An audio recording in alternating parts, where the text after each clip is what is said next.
Hello my friends, so today we are painting with food coloring where you put just a little bit in with some water and then you can use a brush to paint. If you don't have food coloring, just go ahead and use crayons and colored pencils or markers, whatever you have on hand. And then we are going to make some wild animals using pencils and markers and really long legs here because we are going to be studying a famous artist called Salvador Dali. So go ahead and check out some facts about him right now. This is Salvador Dali when he was a little bit younger.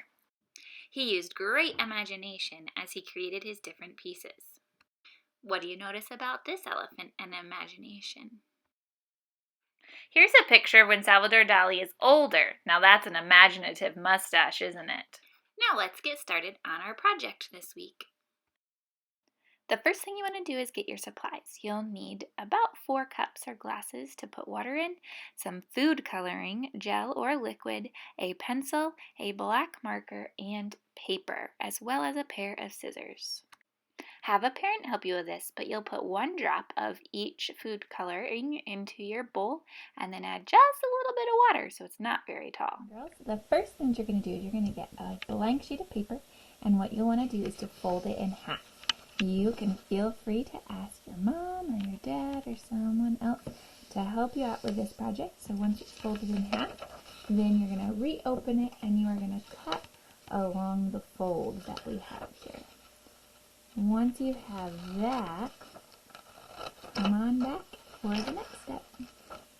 You can go ahead and pause the video here.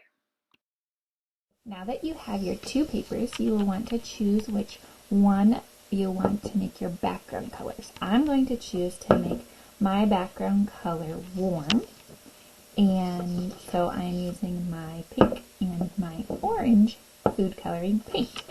And you're going to want to dip your brush in it and fill up the whole space of your color.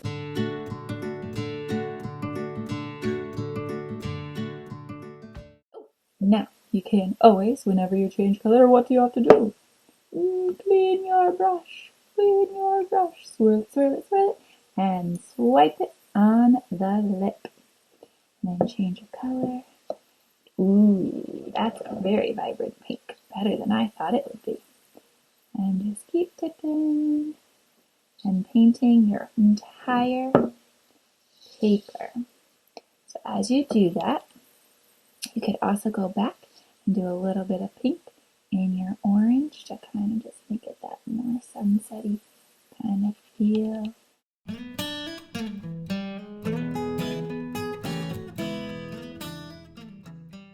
So while my background is over there drying, I'm going to fill up my other half of paper with the solid color for my subject. A subject is the fancy term for what you are going to actually create in your focus point on your painting. So today our focus point and our subject is an animal.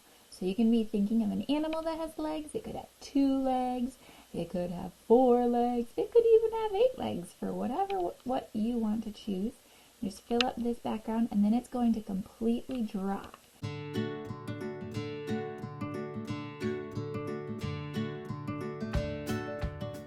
So while our paintings are drying, I was just experimenting with what animal I want to be my subject. Here I made an alligator with really long legs.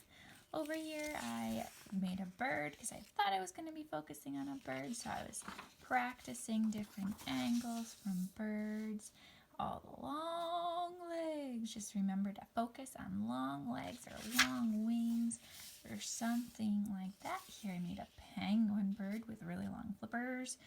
And then I also made a swan with really long legs and an extra long neck. They already have long necks, but I went ahead and made it even longer. So this was probably my favorite. That's the one that I'm going to now put onto my painting after it's completely dry. Now that the painting is all dry, I'm going to draw this picture again on here, and then I'm going to trace it in black and cut it out. So I'm excited to see what your picture will be. Then be sure to glue your pieces together for your final result. Can't wait to see it!